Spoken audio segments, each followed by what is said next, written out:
இருந்து இந்த இதை நீங்க கரெக்டா எடுத்துக்கோங்க, கரெக்டான சிந்தனைக்கு வாங்க. செயல்பாட்டில் சின்ன சின்ன தவறுகள் நடந்தாலும் அந்த தவறை திருத்திக்கிறதுக்கு கேட்கக்கூடாது அப்படிங்கிறதெல்லாம் கிடையாது. தவறு மனிதனா பிறந்தா தவறுகள் நிச்சயமா நடக்கும்.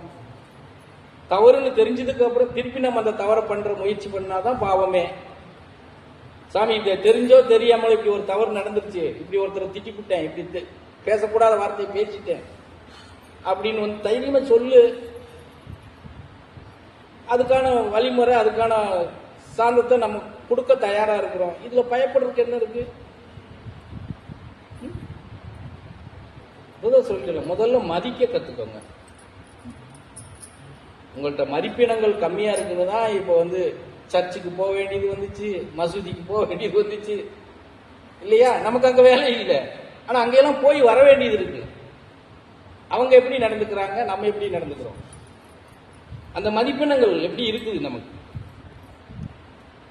மதிப்பெண்ணங்கள் ஒருத்தர் மேல பெருகினா தானே அது விபரீதமா நம்ம வச்சிருந்தா தானே அவங்க கொடுக்கக்கூடிய வார்த்தையோ அவங்க சொல்லக்கூடிய எண்ணத்தையோ நாம சரியா வச்சிருப்போம்.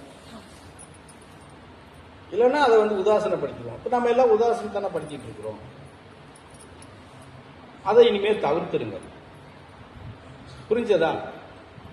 தவிர்த்துட்டு நல்ல எண்ணத்தோட செயல்பாட்டோட சொன்னதை நம்பி பயணம் பண்றது கத்துக்கிட்டீங்கன்னா உங்களோட மேன்மையானவங்க இந்த தேசத்துல யாருமே இருக்க மாட்டாங்க.